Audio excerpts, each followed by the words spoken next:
Welcome to the Built Over 30 podcast. And this is the podcast for men that are ready to take control of their strength, energy, and mindset. I'm your host, Coach Ro, or Roel, whatever you like to call me. And today we're going deep in on why your energy crashes after 30 and how to fix it.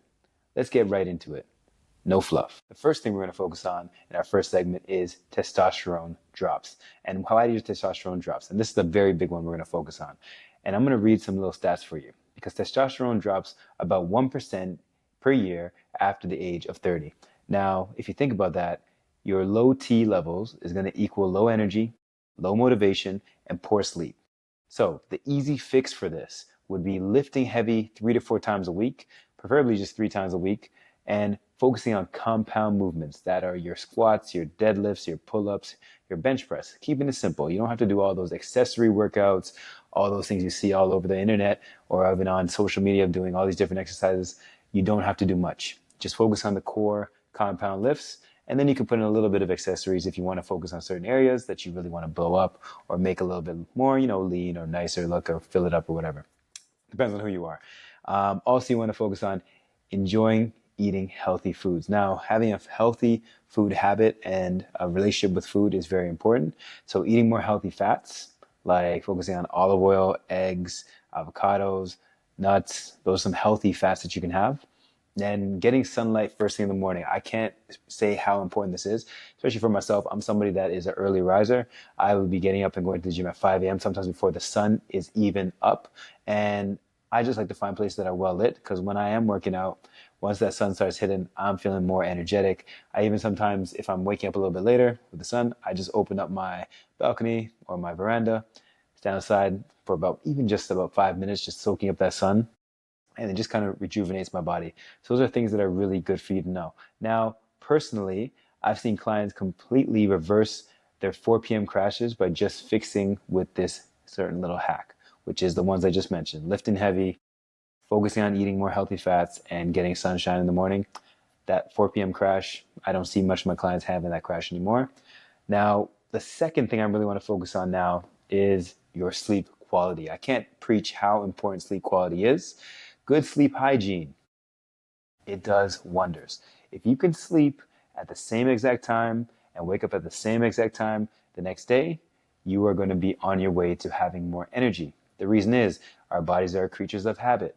We love to make sure we're following routines. Now, if you're someone who's in a lifestyle or work habit that you can't really follow a certain sleep structure, then maybe naps will be helpful for you throughout the day. But for the majority of us who can sleep, from let's say 10 p.m. till 6, and you can consistently do it every day, it's perfect. Now I'm going to give you some things you should do, because when you're sleeping less, you are sleeping badly. And that goes for anything, even myself. If I go to bed, if I know I'm going to bed really late, I know I'm not going to have good quality sleep.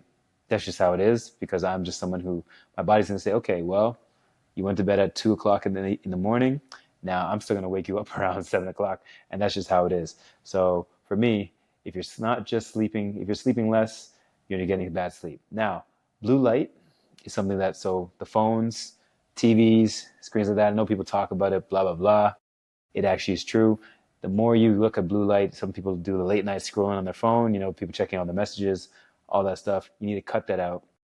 Inconsistent routines cause to inconsistent goals, and that makes sure that you're going to probably fail in what you want to accomplish. So all of these things are killing your deep sleep. Now, deep sleep is very important. You can sleep lightly, but you want deep sleep. That's when your muscles are going to get the chance to recover, repair, your body's going to grow, and you're going to feel better, not only for your physical, but obviously your mental as well. Your cognitive abilities will enhance as well. Now, fixing it, this is the way to fix it. No screens 1 hour before bed. Now you're like, whoa, coach, bro, what are we doing? We need a screen. No, you don't. What you can do is, if you know you're going to bed at 10, get off that screen by 9 o'clock and set yourself a hard deadline. Just put your phone in a charger. I usually put my charger in another room, whether it's in the living room, downstairs, basement, whatever, and I leave it there. Now, some of you be like, well, I need an alarm. What you can do is, a lot of you guys have Amazons, Alexas, all that stuff like that. Even if you set your phone in another room or even in the bathroom, just put on the alarm, you'll still hear it, trust me. Now, another thing is take magnesium glycerate, which is something that's going to help you with your rest, but also with your nervous system as well while you're sleeping, and keep the bedroom cool and dark. I can't stress this. I'm coming from a Caribbean household. My parents love keeping the room or even the house just warm. It's not very fun for me, but so what I usually do is I like to turn on my AC, make sure it's around 21 to 23, depending how I'm feeling. But I like to keep sure it's cooler, and I just make sure the room is dark. So I like to have my room totally blacked out curtains, cover any things that are going to produce light, and I have just wonderful sleep. Alternatively, if you can't do that, you can just get those eye blindfolds and just sleep with those. That kind of blacks out everything for you, anyways. And the last thing is, like I said, phone out of the room. It's a game changer. I'm telling you.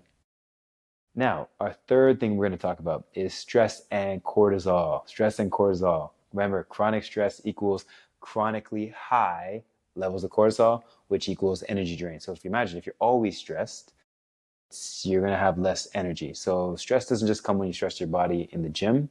It comes from day-to-day life. Maybe you're dealing with family, dealing with work, dealing with whatever it is. Those stresses still cause your cortisol to go up too, especially if you're somebody who's not really resilient to stress.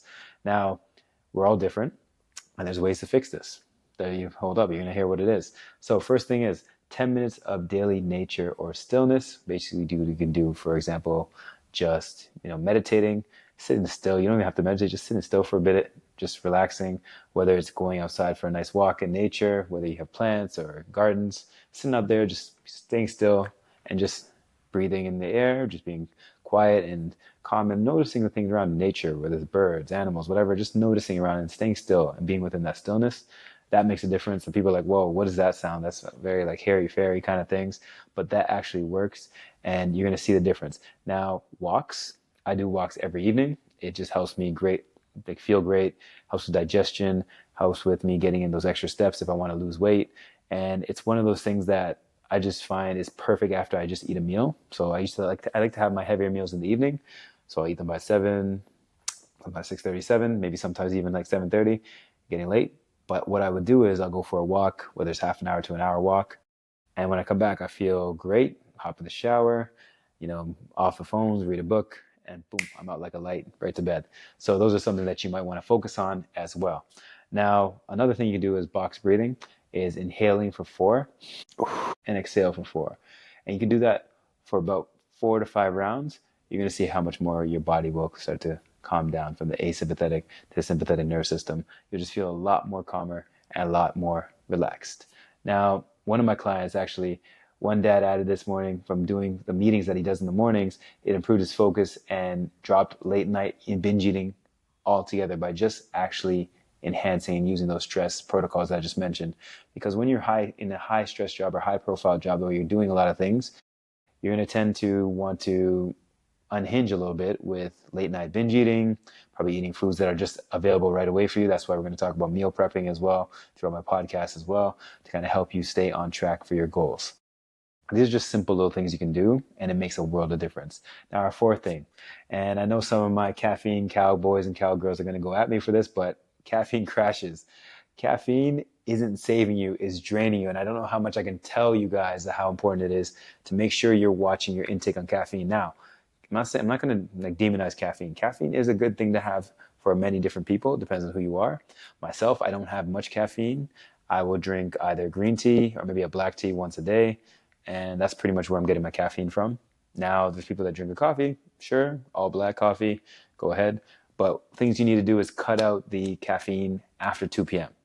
After 2 p.m., you're going to a world of hurt because caffeine not only sometimes dehydrates you, I know it's still liquid, but it still dehydrates you. It is going to stimulate the body in ways it doesn't need to be stimulated after 2 p.m.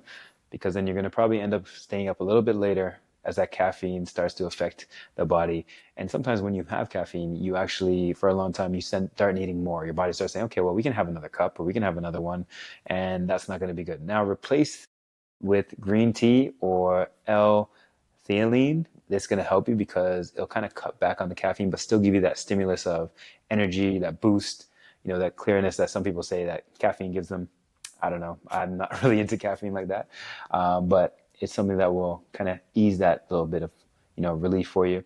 And take one caffeine break take one caffeine break weekly every 2 months. So for example, if you've been drinking caffeine consistently, maybe take a week off it and then you can go back to it again if you're somebody that really needs your caffeine, just to see that your body readjust, kind of bring those levels of like caffeine out of your system a bit before you start pumping yourself with it again.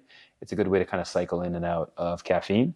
And our fifth segment that I really want to talk about is diet and blood sugar. Now, low protein, high sugar, skipping meals is going to equal to having a poor diet and probably not helping you hit your goals that you want to hit, whether it's losing weight, whether it's even building muscle. Now, what you want to do is to fix that, you need to prioritize a few things: protein, fiber, and fat in every single meal, whether it's a snack, whether it's breakfast, lunch, dinner. If you want to eat 2 meals a day, 1 meal a day, whatever it is, make sure you're prioritizing protein, fiber, and good fats. Now, stop skipping breakfast and crushing dinner. That's the other issue. Some people are like, oh, I'm never hungry in the morning. And when it hits midday, they're probably just starving or they just have a little bit of snack. And then they go really hard at dinner time. Don't just crush dinners and not eat breakfasts. Try to be consistent and eat smart. So that means, for example, I know what I ate in the morning. I know what I'm eating at snack time. I know what I'm eating at lunch. I know what I'm eating at snack time. And I know what I'm eating at dinner. If that's how you break up your meals, or if you know you're just somebody that likes to have 3 consistent meals or 2 consistent meals, make sure you're hitting your macronutrients, which are the top 3 I just mentioned.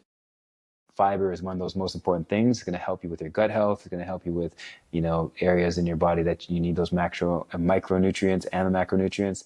Protein is going to help you with building and it's basically repairing your muscles, and your fats are going to just help you with that as well. So it's really important to have those. Please make sure you are putting those into your daily routines. Really easy to remember. Now, movement. Now, you can't out-train a bad diet. That's one. But you can't also out-train 10 hours of sitting. So if I'm somebody who works at a computer or, I'm working in an office, whatever, try to get up at least every 45, even if it's every 30 minutes, get out of your seat, do a couple stretches or go for a walk. If you're on a phone call that you can move around with, walk around with your phone. For example, stand up a little bit. It's going to help you in the long run because sitting is like the new smoking. It's something that's very unhealthy for us. We're not meant to be sedentary animals. We're meant to be moving around. We are meant to be able to be flexible, movable, and not having to worry about, our back pain. That's why a lot of people, if you look at it now, a lot of people have lower back pain. And it's a new phenomenon, but it's just basically your body telling you, hey, I'm sitting, my glutes are not firing. They're probably asleep, and your body's your body's trying to compensate. So if you're having issues with your knees, issue with your lower back or whatever, it's because probably you're sitting too much, and you also need to strengthen some of those areas and do some mobility, or just work on stretching those hips. Sometimes your hips are tight as well.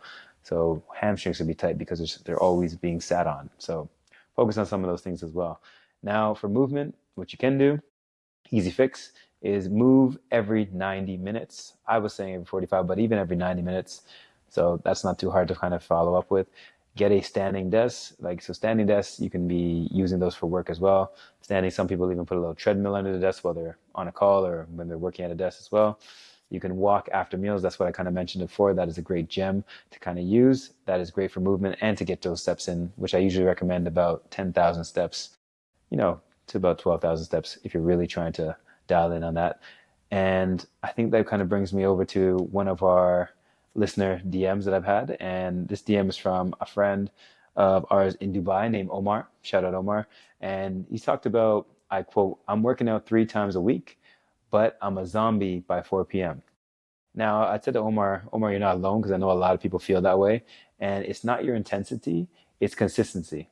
So basically, I mentioned that fix the basics: sleep, stress, meal timing, and you'll feel 10 years younger. Now, a lot of people that are probably in Omar's shoes are probably feeling like, okay, well, I'm crushing everything. I'm working out 3 times a week, but I'm still tired. And usually when you work out, you have more energy. It's because you're not fueling the body correctly. You're probably not drinking enough water, maybe too much caffeine after a certain time, and you're not getting enough sleep. So if you give your body enough sleep to repair, relax, and rejuvenate, it's going to give you back that energy tenfold. So those are just some of the basics I'll focus on, and you're going to see that your body's going to change, your mood's going to change, and your energy levels will change as well. Now, just to recap, we talked a few things. We talked about fixing your hormones, talked about mastering your sleep. We also mentioned lower stress, taming caffeine, fuel better. So fueling better, like making sure they have the proper foods, and moving smarter. And this is how you can reclaim energy in your 30s and beyond. Now, I want you to DM me your story at GainXGrow, and make sure you share any of the things that you want to ask me, or you can also email me at gainxgrow@gmail.com for your questions to fuel this podcast, because we also live off of having you, the listener, share some of the things that you like to share about anything that's going to do with fitness, health, and how you can prioritize or even maximize performance. Now, next week's episode, we're going to focus on the dad bod myth. And it's really funny because the dad bod was a big phenomenon a couple of years ago. Having that little muffin top, having a little belly, but, still having a little bit of a chest. We're really going to focus on what actually a dad bod should probably be and what you really need to know. And I would love for you guys, if you can, please subscribe, review, and share with a man who needs to hear this. And until next time, live strong, stay sharp, and keep building. And when I mean keep building muscle. And that's what I want you to do. Now, stay tuned for more. I'll see you guys next week. Thank you very much.